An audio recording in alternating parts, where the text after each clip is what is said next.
បងប្អូនប្រហែលជាស្គាល់មុខម្ហូបមួយមុខនេះហើយបងប្អូនមុខម្ហូបមួយនេះគេហៅថាឆាក្តៅសាច់មាន់ចឹងមុខម្ហូបមួយនេះគឺមើលទៅគឺសាមញ្ញមែនទែនហើយមុខម្ហូបមួយនេះគឺបងប្អូនទាំងអស់គ្នាគឺធ្លាប់បានធ្វើហើយក៏ធ្លាប់បានឃើញហើយក៏វាជាមុខម្ហូបដែលមិនជាប្លែកមិនជា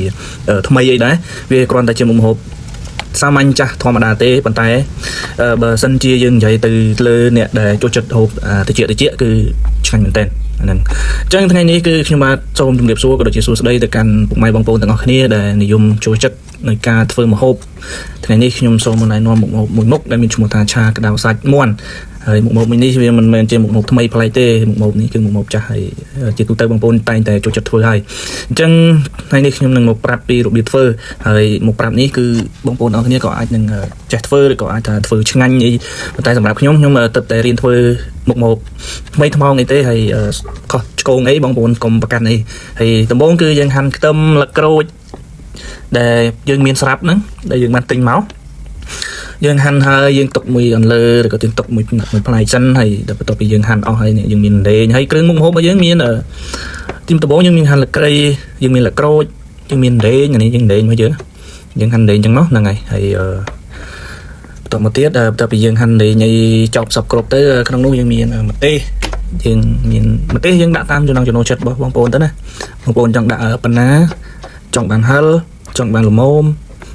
ចង់បានហិលកាន់តែខ្លាំងអាស្រ័យលើបងប្អូនស្រឡាញ់ឬក៏ចូលចិត្តតាមរបៀបបងប្អូនចុះណាប៉ុន្តែខ្ញុំចូលចិត្តម្ទេសគឺចូលចិត្តមកល្មមទេខ្ញុំអត់ចូលចិត្តហិលខ្លាំងអត់ចូលចិត្តហិលស្ទើខ្ញុំចូលចិត្តហិលតាមល្មមទេអូខេហើយនេះបន្ទាប់ពីយើងហាន់លក្រីលក្រូចដេងម្ទេសហើយយើងបេះជីរបស់យើងគឺម្រះព្រៅយើងចាប់ផ្ដើមបេះម្រះព្រៅ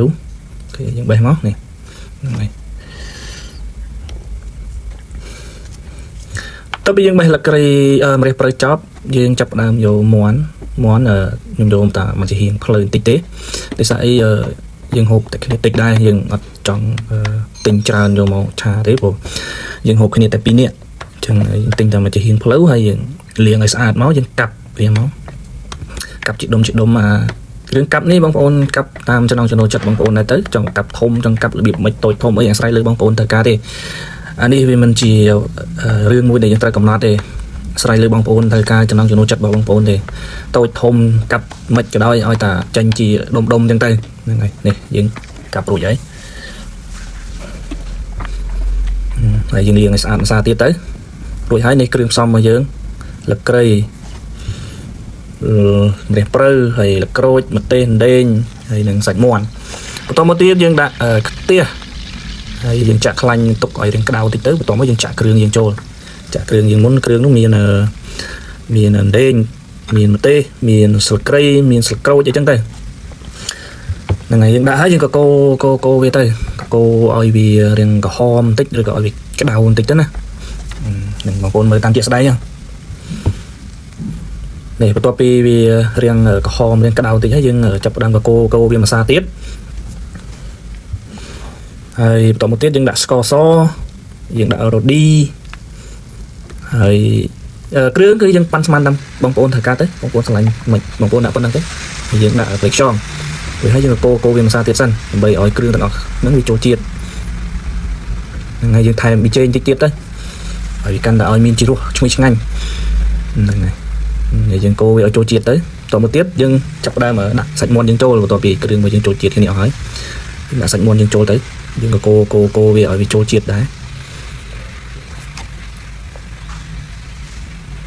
បន្ទាប់ពីយើងដាក់សាច់មាន់អស់ហើយយើងក៏កូររួចយើងឲ្យចាប់ផ្ដើមទុកវាមួយសន្ទុះដើម្បីឲ្យវាចេញទឹកហើយឲ្យវាឆ្អិនបន្តិចដែរនេះយើងទុកបានមួយសន្ទុះហើយឥឡូវយើងកូរវាម្សៅទៀតអូខេយើងកូរវាឲ្យកាន់តែឲ្យដើម្បីឲ្យអាក្រោមវាទៅលើវាមកក្រោមហ្នឹងដើម្បីឲ្យឆាប់ឆ្អិននេះឥឡូវវាចាប់ផ្ដើមចេញទឹកមកតិចហើយទឹកហ្នឹងគឺទឹកវាចេញពីមាន់របស់យើងដែល